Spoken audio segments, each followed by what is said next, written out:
Welcome to another practice time with Jamie. And Amy. I'm Jamie. I'm a family therapist in Philadelphia, and I'm part of the Sentio team. Ditto. I'm Amy. I am a relational therapist in Philly, part of the Sentio team. And today we're going to move into the practice of motivational interviewing. James, do you want to talk about the skill we'll do today? Sure. So today we will be working with responding with a reflection and an open-ended question. That is the exercise we're working on today. It's exercise 4. Again, it's responding with a reflection and an open-ended question. Amy, have you done much work with this model before, motivational interviewing? No, so we touched on it briefly in grad school, but no, it's not something I'm really familiar with. I think it can be really helpful and maybe more concise. I don't know much about it. So I'm kind of curious to see what it feels like. Yeah, I'm also pretty green to this model too. So I think this will be interesting. Let's take a look at the criteria for this skill. Okay, so the first criteria is the clinician responds to the client statement with a reflection followed by an open question. Second criteria, the reflection can be either simple or complex, as described in exercises 1 through 3. And third criteria, remember that open-ended questions encourage more than a one-word response and often begin with what, why, or how. Okay, so I will be the client for today. Amy will be the therapist. And Amy, we will just launch ourselves right into motivational interviewing whenever you're ready. Are you motivated for some practice? Oh, but I'm fun. I am. My doctor wanted me to talk to you about my drinking. I hear there may be some concern around your drinking from your doctor. How do you feel about talking with me about your drinking today? Good. Okay, let's pivot to the criteria. So I heard that Amy did offer a reflection of that. It sounds like my doctor had some concern about my drinking and wanted me to discuss that. So met criteria 1 with the reflection. And it followed with an open question. So she was asking me about my feelings on talking with her about my drinking. So she met criteria 1, met criteria 2 by using either a simple or complex reflection, and met criteria 3 by making sure that that was an open-ended question that she presented me with, rather than something that I could respond with just one word. So definitely met all 3 criteria on that. And how did that feel for you? Good. Good. I'm happy to try it again. I don't know if it'll come out any differently, but we can run it again. All right, great. My doctor wanted me to talk to you about my drinking. Mm-hmm.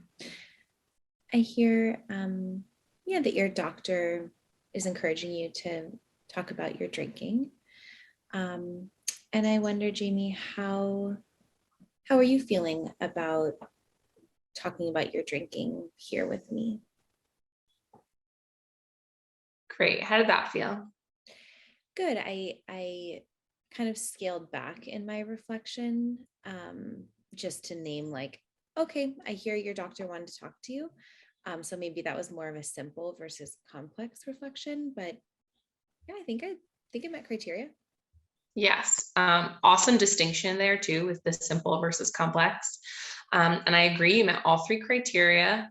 And I liked that you adjusted that first part, that reflection a little bit, because as the client, I was really able to focus more so on that open-ended question that you left me with. So that was nice to feel as the client. I was really leaning into that question. How do you feel about jumping to a little bit more challenging one? The cravings are tough. I can't quit without something to help with the cravings. Yeah. I hear you're really struggling with cravings, especially as you're trying to quit. What do you feel like you need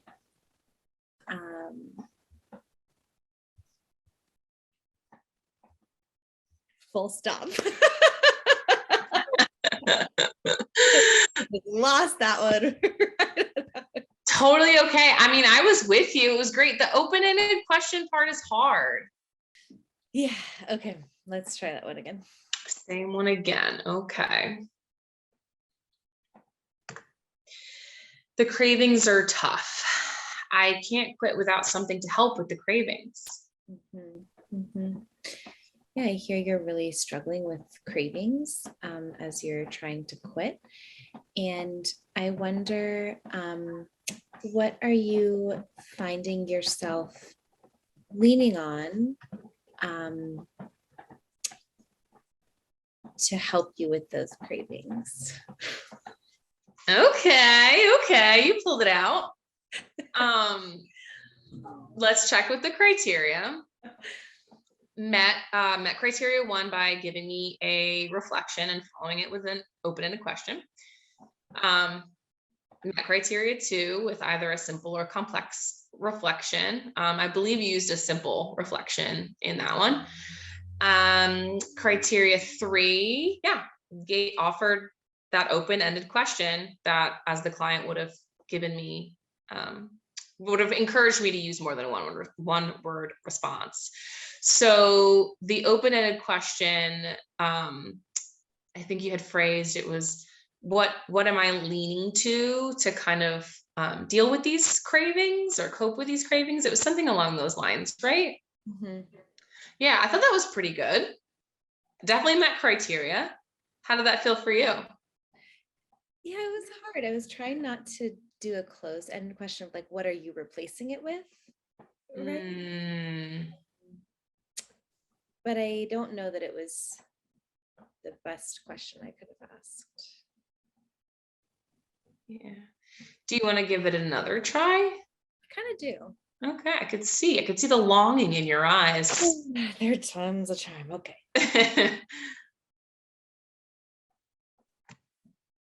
Okay.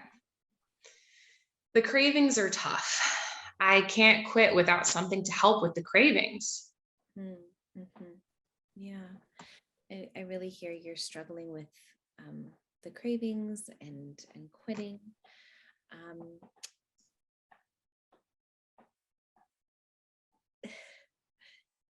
Is there I don't know. I was stuck on it. It's tough. What do you say we check out an example response for this one? Okay. So we have getting help with the cravings is key for you to quit. That's the reflection part. And what are your thoughts about what might help? Okay. Open-ended question. So what are your thoughts about what might help? And we can tell that that's open-ended in that it's really encouraging the client to answer thoughtfully, and it would require likely more than a one-word answer. Yeah. And when you read it, it sounds so simple now, but I could not get that one out. Yeah. Okay. How do you feel about moving on to one that's even more challenging? Let's see how it goes. Okay. I sleep about 3 to 4 hours a night. Mhm. Sounds like you're having trouble sleeping, if you're only sleeping 3 to 4 hours a night. And I wonder, what are your thoughts on why that may be that you're not getting so much sleep? I think that was great. So, Matt criteria 1, hit me with a reflection and an open question. The reflection was either simple or complex. I believe yours in that one was complex, because the information I gave you just said, 3 to 4 hours. You made that a little bit more complex, talking about the underlying piece of that, which was like, it sounds like you're having a hard time sleeping. So that was great.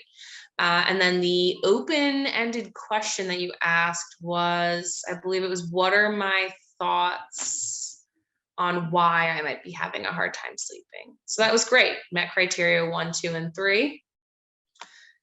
Would you like to give that one another try?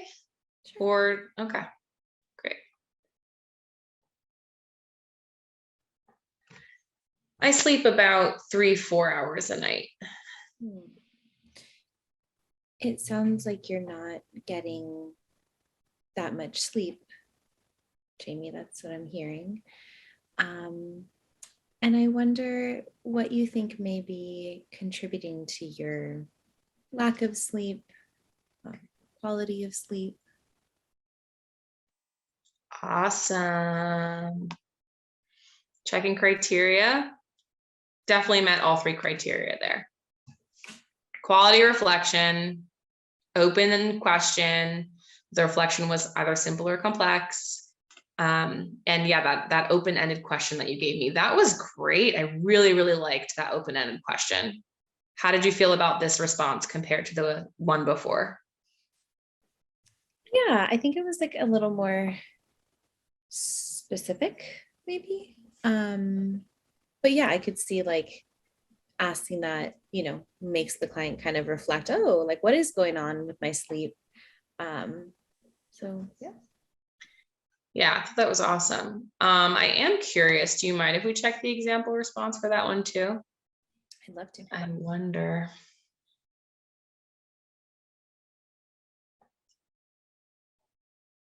Okay, so this one has, you're sleeping 3, 4 hours a night.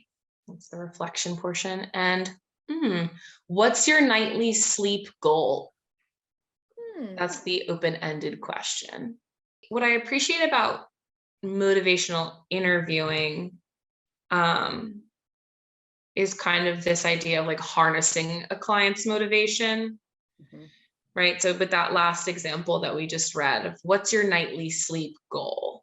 It's putting kind of some onus on the client to harness whatever motivation they may have towards improving their sleep or getting more sleep or whatever the case is. So I also think I do appreciate this skill, because if we were doing our like emotion focused exploratory, like, how do you feel about your lack of sleep? Like, I feel frustrated, I feel tired, which is like helpful, but I can see how this is more like goal oriented and like, what do you want your sleep to look like?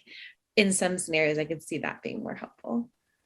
Right. Because sometimes when you're doing that like deep exploratory stuff, I wouldn't exactly call it motivating, like motivating you towards change. It's kind of giving you an opportunity to like stew in whatever situation that you're in, as opposed to, using something as a catalyst for change. So this is really, kind of like identifying a problem and using it as a catalyst towards change.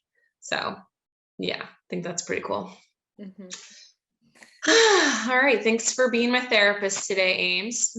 I had a couple giggles in there, but we got through it. And on that note, thanks for checking out another practice time with Jamie and Amy.